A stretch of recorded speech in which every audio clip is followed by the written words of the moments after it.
guys. I'm embarrassed to show this. But down here, I cleaned yesterday. Super, super clean. I put a liner. So today, I gotta do this one. It's dirty. And look in here where the little crumbs from your veggies. I got some stuff to throw away. I've been so busy and collecting this refrigerator. Okay, my fridge is done. Look how clean that is. Now, I did forget the little thing for here, like these. There was 3 in a pack from Aldi for $10, but I forgot one to put here. It's on the table, but I'll end up doing that. So there it is, nice and clean. And then I organized here. That's all the Asian and all that stuff there. So, yep, that's it. And I'm very, very pleased. That's hubby's medicine. But that's it. So it's all done. I'm very pleased with it. Let's get this kitchen cleaned.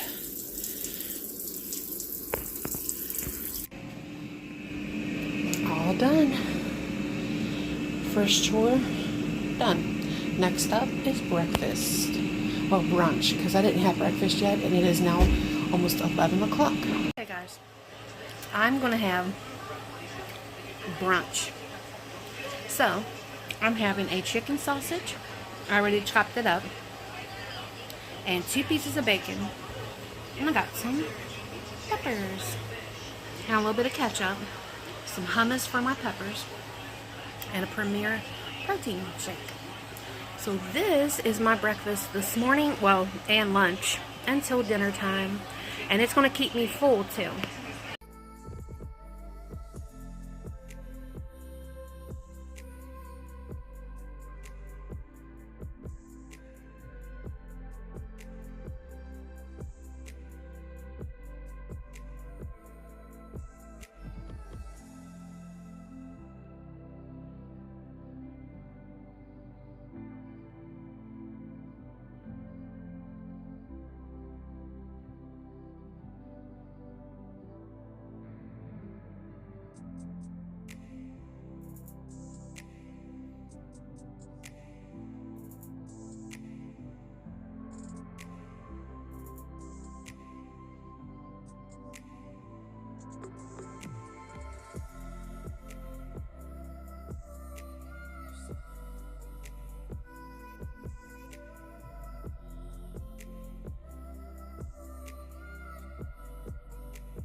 Hey everybody, here is mine. I made mine into the Asian coleslaw salad, and he has his in the wraps. Originally you do this in the wraps, and then you want to, he don't like them toasted, so I'm not toasting his, but usually you just put a little bit of oil in the pan and just crisp them up, but he don't like that. So I have a little bit of teriyaki chicken to the side, and there is the slaw. Guys, this slaw is hands down delicious. Excuse me, delicious. So I will be giving you a recipe to this. I put the extra thing in there, was a carrot, just to get some other stuff in there for us to eat. But you don't have to do that, but this is so freaking good. I love it. So I'll post the, or just take a screenshot of the recipe that I wrote down. Oh my gosh, the lighting. Ooh, okay, so this recipe is so good. I'm going to just take a picture of the recipe and let you see. There is a higher calorie one that my mother-in-law used to make, and you put ramen noodle in it and with sugar, and yeah, that is super good. But this, I think I like this way better, to be honest. It is so good. Oh my gosh, I love it. I can't get enough of how much delicious it is, and it's got so much flavor. It calls for almonds, toasted almonds, and I didn't have that, but I have the almond butter, and oh my gosh, I think I'm gonna like it without the almonds, to be honest. And the almond butter come from Aldi, and it's the cheapest one that I could find and the cleanest one that I could find. Too good. So that's two things. I just showed you our dinner, and I'm doing good. I think everybody has their times like that, like I just said in the one video, that you're gonna have your ups and downs, but it's just staying on track and keeping going, and staying focused and trying the new norm. And if it wasn't working before, why would you try to go do something again? But that means it ain't gonna work again. So try something different. Get out of that box, that slump, you know? So that's just a little tip. Okay, I'm gonna go ahead and go, and I will see you in the next one. Hope you enjoy this. If you try it, please let me know. It is so good, and it is so cheap to make. And once you make it, you can refrigerate it. That's it. It's a raw salad. Nothing cooked on it. If you want to put chicken in it, do it. Otherwise, put it in your fridge. Keep it in there for a couple of days. Too good. All right, I'm gonna go. Bye.